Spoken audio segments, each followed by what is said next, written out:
When I was like 4, I was diagnosed with ADHD, speech delay, processing delay, central auditory processing delay. They said I wasn't gonna be able to comprehend or do math. That's what the doctor said, and of course that's what motivated me to prove them wrong. We call him 5.0 Nick. No matter what, it's school basketball, he's giving 110% every day. When I was younger, it was like, oh my gosh, like this is terrible. He doesn't have a future, he has no hope. I'm a preacher's kid, both sides of the family. My mom, my dad, they were my support system. So without them, I wouldn't be here right now. Later on in high school, I became valedictorian. I love math.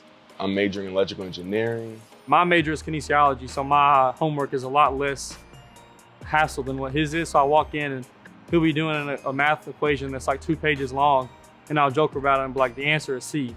And so he'll laugh at me and be like, bro, you don't know how to do this. Everything that he has been through, like his disabilities, he don't let that hold him back, because he knows that there's people out there that deal with the same stuff as him. And I know that he wants to be an example for those people, to show that anything is possible as long as you work hard. And that's what he's an example to me as well. First met Nick, his senior year in high school. Recruited us probably a little bit harder than we recruited him in some ways, which is kind of a neat part of the story as well. I just stopped going to other schools because I just knew I was going to go to Harding. It was academics and then basketball. So it was just love at first sight.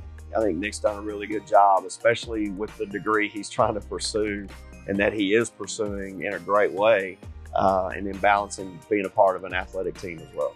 I do still struggle, like whenever I take a test, I just have to get that extra time, because each question I have to process it way longer than the average person.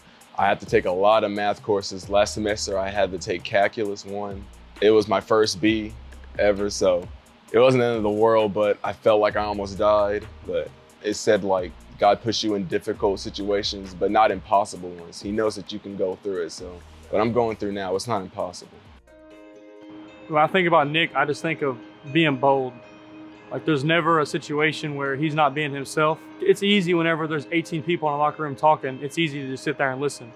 But from the first day, that was not Nick. He didn't just sit there and listen to our conversation. He was leading the part of the conversation. And that's something that you don't see a lot as a freshman.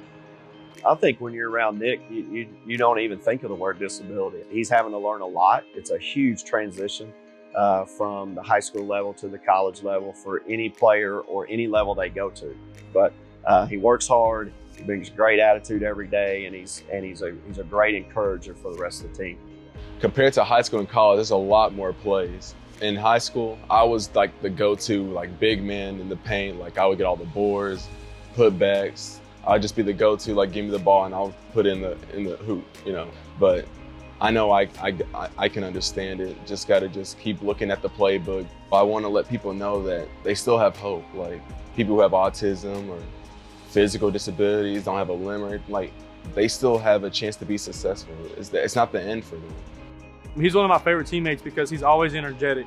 Because he walked on and he's a freshman, it's hard when he come onto a team where everybody's older, more experienced, but he didn't let that affect how he acted in practice. You would never know by his body language that he was upset about playing time or nothing. He was always 100% involved in practice. There's a positive, uplifting energy that he brings to the team, and if he's not in the drill, just encouraging teammates. I didn't want to let anybody define who I was. Like, you know, I'm the author. I write my own pages, and even if it'll be troubled times or good times, I want to be the one that makes my story.